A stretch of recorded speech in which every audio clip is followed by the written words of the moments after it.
Paz de Deus, irmãos. Hoje vamos falar de um assunto que eu considero importante, é que muitos músicos tocam os hinos uma oitava acima na primeira posição.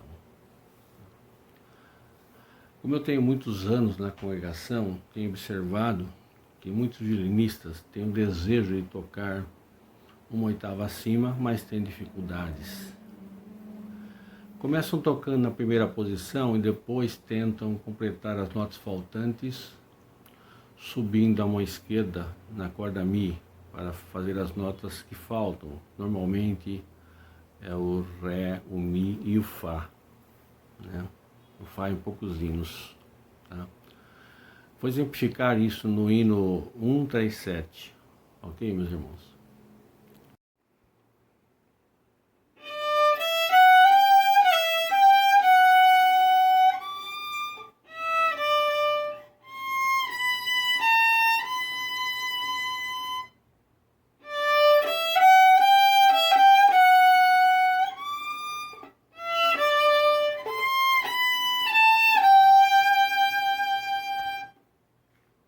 Vamos tocar a terceira posição, ok, meu?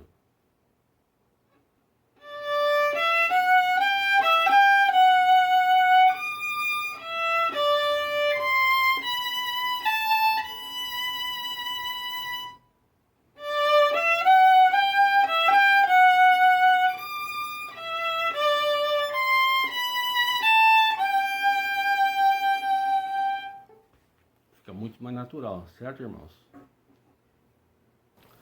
Na minha experiência de muitos anos, a causa disso é que os irmãos estudam as posições superiores, né? Normalmente nos GEI, nas escolinhas, né? E não mais lembram o dedilhado das posições superiores. Por isso as posições superiores devem ser sempre estudadas, mesmo para os músicos já oficializados. Isso é muito importante. Sempre falo para os meus alunos, né? A oficialização não é o fim dos estudos para os irmãos que tocam instrumentos de corda. As posições superiores não são facilmente esquecidas se ficarmos um tempo sem executá-las, né? Tem exemplo de alunos que estudam até a terceira posição, pararam de fazer aula por 6 meses. Quando voltaram, tiveram que reiniciar a terceira posição. Penso que os irmãos que tocam cordas nunca devem parar de estudar completamente, sempre recordar os últimos estudos aprendidos, os últimos métodos aprendidos, né?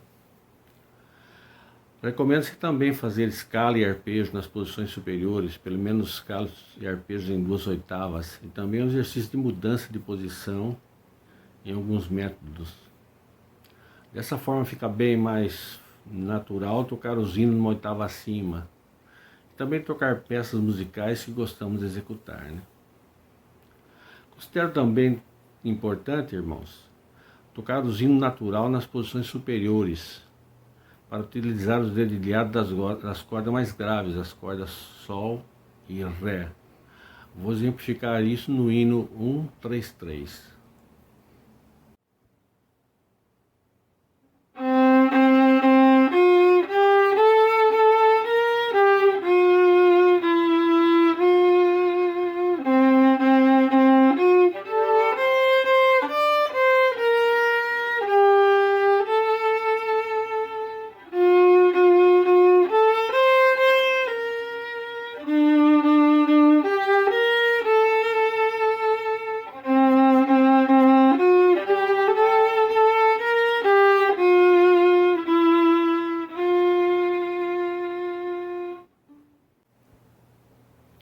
Sim, meus irmãos, me senti de fazer esse vídeo pela necessidade que eu senti, né?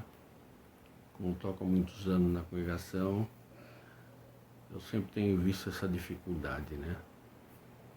Espero que essas orientações sejam úteis para irmãos que ainda têm essa dificuldade. Nem todos têm, mas alguns podem ter, né? Deus que abençoe a todos grandemente.